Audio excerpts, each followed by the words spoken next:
Today, we're making a simple artisanal bread from the book Flour, Water, Salt, Yeast by Ken Forkish. He calls it the Saturday white bread because you can make it start to finish in one day. The recipe makes 2 loaves of bread and altogether takes about 8 hours. You don't need any prior experience or preparation, but you will need some special equipment, and we'll get to that later. Let's talk about water. I will be using water from an artesian well in Olympia, Washington. You obviously don't need to do that. I just thought it would be pretty cool, and I'm also a sucker for alliteration. Artisan bread from artesian water. I like the sound of that. So, what do we need to get started?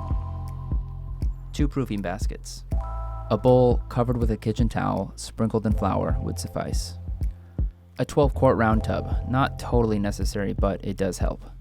2 4-quart Dutch ovens. You can use just one and bake the loaves back to back. A scale, ideally digital. A dough cutter, also known as a pastry scraper. An instant read thermometer. Oven mitts. An oven thermometer, which will tell you the precise temperature of your oven. The built-in thermometer isn't always so accurate. The beauty of this recipe is that there are only 4 ingredients: flour, salt, yeast, and water. Because of the dramatic effect they can have on the end result of the bread, time and temperature can also be thought of as ingredients. Step 1. Auto lease. To begin, put your tub on the scale and zero out the scale. Add 1,000 grams of flour. If you go over, don't worry, just scoop out the excess. Zero out your scale again, and take note of the temperature of your flour. Fill up a container with about 4 cups of water. You can eyeball this. Then you're going to boil about 2 cups of water. Then add the boiling water into the room temperature water until you reach about 95 degrees. Pour this water over the flour, carefully watching the scale until it reads 720 grams. Mix thoroughly by hand.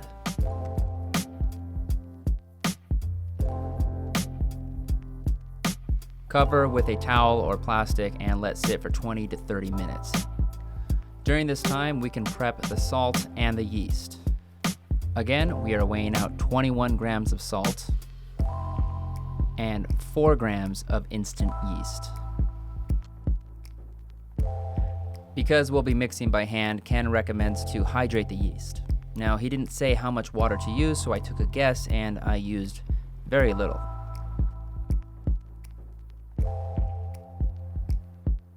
When the auto lease is finished, you're going to move on to step 2, mixing.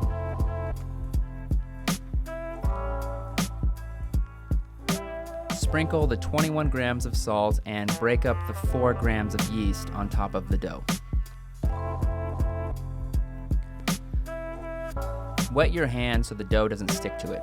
Then fold the dough onto itself. Every so often take 30-second breaks so the salt and yeast can absorb. The mixing process should take about 5 minutes.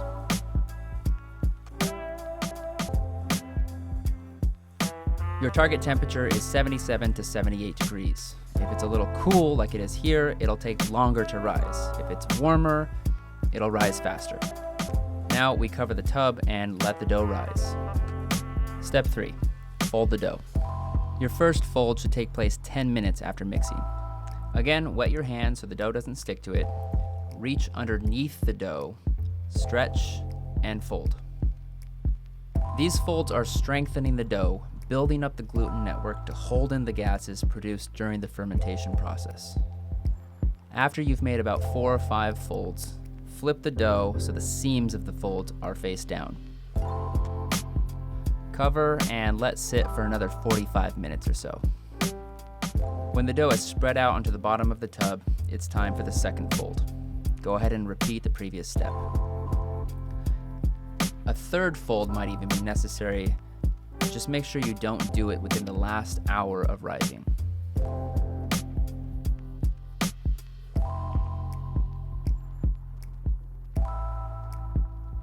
When the dough has tripled in size, about 5 hours after mixing, we're ready to move on. Sprinkle flour on a flat surface as well as the walls of the tub.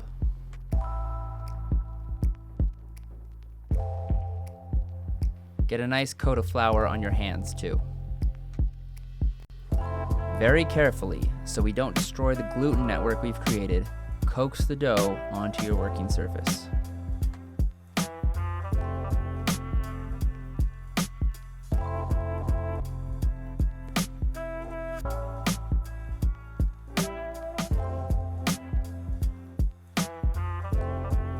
Step 4.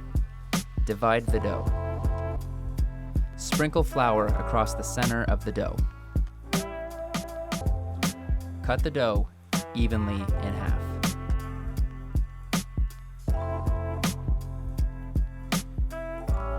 Step 5. Shape.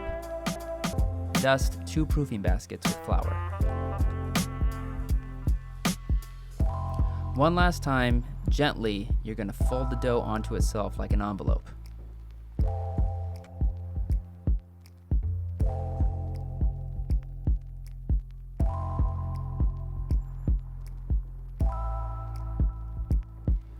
Again, invert the dough so the seams of the folds are face down on the working surface. Cup your hands around the dough and drag it across the surface. You want there to be a resistance that tightens the dough ball. Give a quarter turn and repeat this step several times.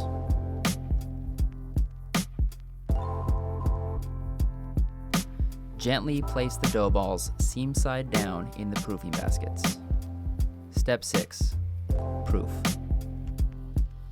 Sprinkle the dough with flour, cover with a kitchen towel, and let sit for a little over an hour. Step 7. Preheat. Set your oven temperature to 475 degrees Fahrenheit. Place both Dutch ovens on the center rack of the oven.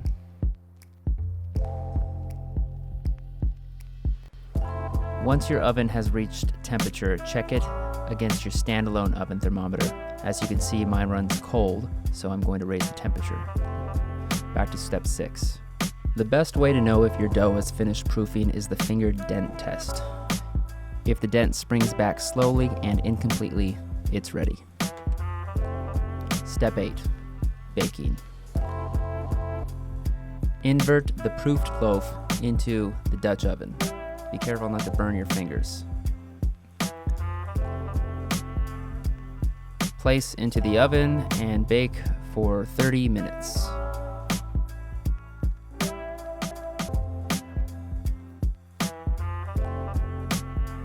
At this stage, we want to remove the lids of the Dutch ovens and continue baking for another 15 to 20 minutes to brown the bread. This will also create that crispy, crunchy outer shell that is the quintessential characteristic of artisan bread.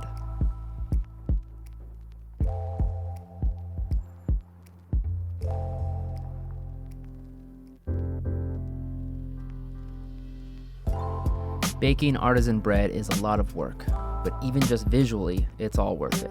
In 20 minutes, when the bread has been cooled, we can finally slice and eat it.